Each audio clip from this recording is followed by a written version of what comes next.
All to the home mentoring session of business study. Dear students, we will continue with the same chapter of sources of business finance. In this video, we will cover the meaning, merits and demerits of debentures, as well as the different sources of international finance. Let us start with the debentures. Debentures are the issued same like the equity share, but it is different from the equity shares.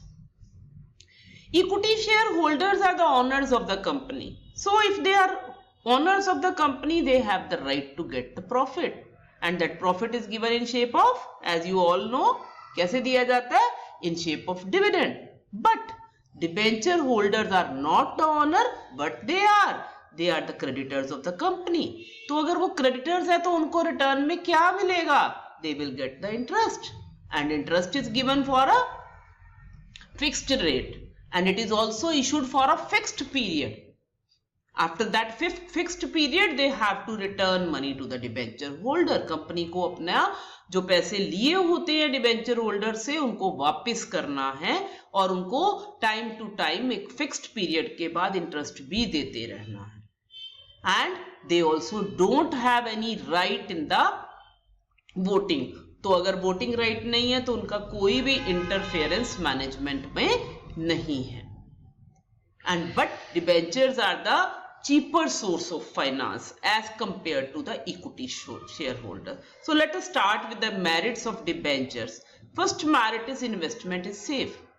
अगर हम debenture holder के point of view से बात करते हैं तो debentures are safe. क्यों? क्योंकि they will get the fixed rate of interest, number 1. Number 2, उनको प्रिंसिपल अमाउंट वापस मिलेगा ही मिलेगा. नाउ क्यों मिलेगा? अगर कंपनी के पास मनी ही नहीं है तो how they will return? They have to return because they are issued against some security.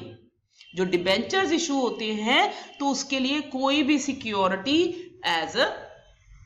कोई भी एसेट एज ए सिक्योरिटी रखना पड़ता है. तो अगर कंपनी इस कंडीशन में नहीं है कि इनके पे मनी वापस नहीं कर सकती तो वो एसेट सेल करके कंपनी को मनी रिटर्न करना होता है और उनको इंटरेस्ट भी देना है वेदर प्रॉफिट है या नहीं है. तो इसलिए इन्वेस्टर पॉइंट ऑफ व्यू से ये इन्वेस्टमेंट बहुत सेफ है. अगर हम बात करते हैं कंट्रोल की तो कंपनी पॉइंट ऑफ व्यू से this is good way because they don't have any voting right, so they don't interfere in the affairs of the company. Third point है लेस कॉस्टली.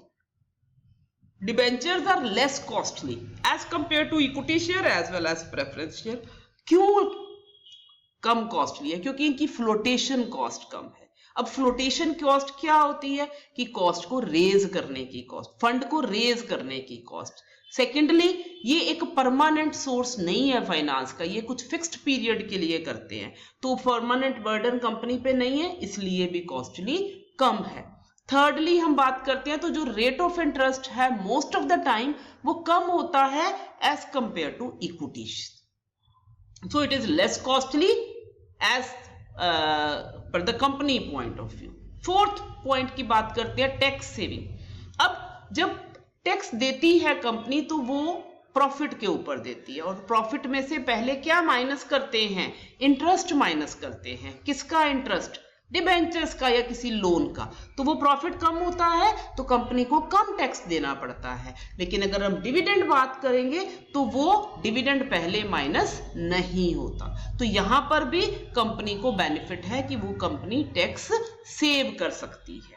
अब हम बात करते हैं डीमेरिट्स की. Fixed obligation. अगर company किसी साल प्रॉफिट अर्न नहीं कर रही बट दे हैव टू पे इंटरेस्ट, तो ये एक फिक्स्ड ऑब्लिगेशन है. चार्ज ऑन एसेट, जैसे कि मैंने आपको बताया है कि कंपनी को भी डिबेंचर्स इशू नहीं करती जब तक वो कोई अपना एसेट मोर्टगेज ना रखे. So there is always risk. Then reduction in the credibility. अब कंपनी की क्रेडिबिलिटी कि कितना लोन और ले सकती है आउटसाइडर से. तो लोन तभी ले सकेगी कि उसके पास ज्यादा एसेट होंगे. अगर अब कंपनी ने डिबेंचर्स इशू करे हो तो कुछ एसेट तो कंपनी ने डिबेंचर्स के लिए मोर्टगेज करे हैं तो कम हो गए asset. So in this way credibility of debentures जो है वो कम होती है, वो कम करती है किसी भी कंपनी की. Now we will talk about the international sources of finance, international sources में फर्स्ट फाइनेंस आता है, फर्स्ट टाइप ऑफ फाइनेंस आता है GDR. What is GDR? Global depository receipt.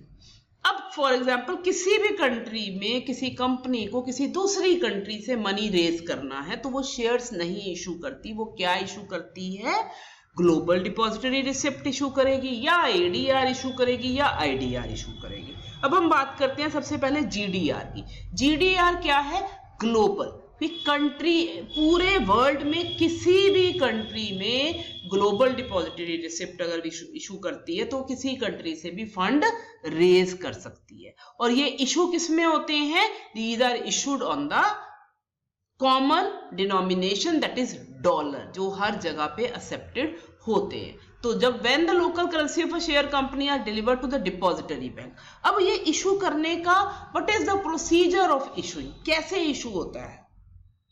अगर किसी कंपनी ने GDR इशू करना है तो एक दूसरी कंट्री के डिपॉजिटरी बैंक को वो हायर करती है. वो क्या करते हैं कि वो एक उनको रिसिप्ट देते हैं और उस रिसिप्ट को कन्वर्ट कर देते हैं US डॉलर में. तो अगर हम इंडिया के कॉन्टेक्स्ट में बात करें, in context of India GDR is an instrument issued abroad by Indian company.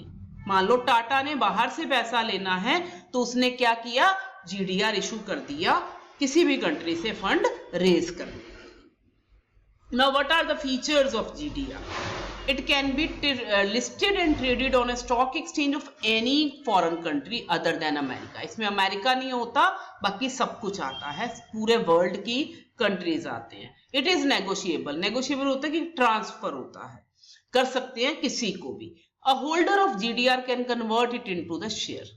इसकी जो वैल्यू है शेयर्स में होती है तो कभी भी वो GDR को शेयर्स में कन्वर्ट कर सकते हैं. दे ऑल्सो गेट डिविडेंड, जैसे शेयर्स पे डिविडेंड मिलता है वैसे ही इनको डिविडेंड मिलता है, but they don't have any voting right. Many Indian company such as Reliance, Wipro and ICICI have issuing GDR, have issued the GDR. अब हम बात करते हैं अमेरिकन डिपॉजिटरी रिसिप्ट की. बेटा कोई डिफरेंस नहीं है. GDR means global, American means American. Depository receipt means कि सिर्फ अमेरिका से फंड जो है आप रेज कर सकते हैं. अगर इंडिया को फंड चाहिए only from the America, then they will raise the ADR. Features same है but only it can be issued to the American citizen. अगर अमेरिकन फंड रेज करना है तो अमेरिकन सिटीजन ही इन्वेस्ट करेंगे. अगर अमेरिकन GDR इशू करने हैं तो वहां की स्टॉक एक्सचेंज में ही आपको लिस्ट करानी पड़ेगी कंपनी. और इंडियन कंपनी जैसे कि Infosys, Reliance has issued the ADR, इन्होंने इशू किए हुए हैं. अब हम बात करते हैं इंडियन डिपॉजिटरी रिसिप्ट की. अब मान लो अमेरिका को इंडिया से फंड चाहिए तो what they will issue? They will issue Indian depository receipt. And foreign company the same procedure, जैसे कि ADR और GDR इशू होते हैं ऐसे ही IDR इशू होते हैं. ADR और GDR किस में डिनोमिनेशन होती है? उसकी डॉलर्स में होती है. और IDR की डिनोमिनेशन किस में होती है? रुपीस में होती है. और जो कंपनी इंडिया से फंड रेज करना चाहती है कोई भी कंट्री, उसको किसके अंदर लिस्ट कराना पड़ेगा अपना नाम? They have to get their name registered in the Indian stock exchange. Features, IDs are issued by any foreign company, can be listed in any Indian stock exchange. IDR represented in the shares. Holders of IDR, जैसे ADR और GDR को कोई right नहीं है vote करने का, ऐसे ही IDR का भी कोई राइट नहीं है. And these are issued in the rupee denomination. The last source of business finance we will discuss, that is intercorporate deposit. Intercorporate, inter means आपस में, corporate means company. तो जब एक कंपनी दूसरी कंपनी से फंड रेज करती है that is called inter corporate deposit. और ये जो फंड रेज करती है this is the short term deposit, it is not the long term deposit. और इसमें किसकी इन्वॉल्वमेंट होती है? मोस्टली ब्रोकर्स की इन्वॉल्वमेंट होती है. और यहां पर पैसे का जो रेट ऑफ इंटरेस्ट है it is more than the rate of interest of the bank. So it was all in all the different sources of business finance. Thank you very much.